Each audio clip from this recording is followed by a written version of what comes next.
মধ্যরাতে বিএনপির নয়াপল্টনের কেন্দ্রীয় কার্যালয়ে অভিযান চালিয়ে ছাত্রদলের 7 জনকে গ্রেফতার করেছে পুলিশ। এ সময় সেখান থেকে শতাধিক ককটেল, 5-6 বোতল পেট্রোল, 5 শতাধিক লাঠিসোঁটা, 60টি দেশি বিদেশি অস্ত্র উদ্ধার করা হয়েছে বলে দাবি করে পুলিশ। রাত 12:30টার দিকে নাইটেঙ্গেল মোড়ে কয়েকটি ককটেল বিস্ফোরণের ঘটনাও ঘটে। এরপরেই গোয়েন্দা পুলিশ বিএনপির কেন্দ্রীয় কার্যালয়ে প্রবেশ করে।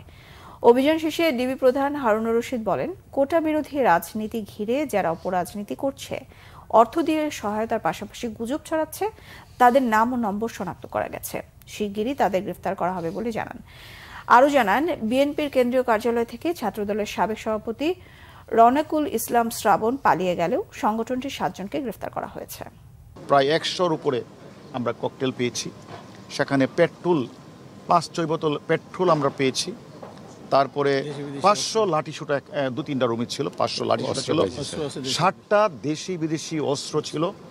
এবং আমরা ছাত্রদল এবং তার অঙ্গ সংগঠনের আমরা প্রায় 7 জনকে আমরা গ্রেপ্তার করছি। এর মধ্যে একজন হলো, তারা অনেকে দৌড়ে পালিয়ে গেছে। তার মধ্যে একজন ছাত্রদলের সাবেক সভাপতি শ্রাবণও রয়েছে। কোটা বিরোধী আন্দোলনকে ঘিরে যারা এই অপরাজনীতি, যারা ষড়যন্ত্রকারী, যারা এই কাজটি করেছেন, আমরা মনে করি তাদের সকলের নাম আমরা পেয়েছি। তাতে আমরা শীঘ্রই গ্রেপ্তার করব।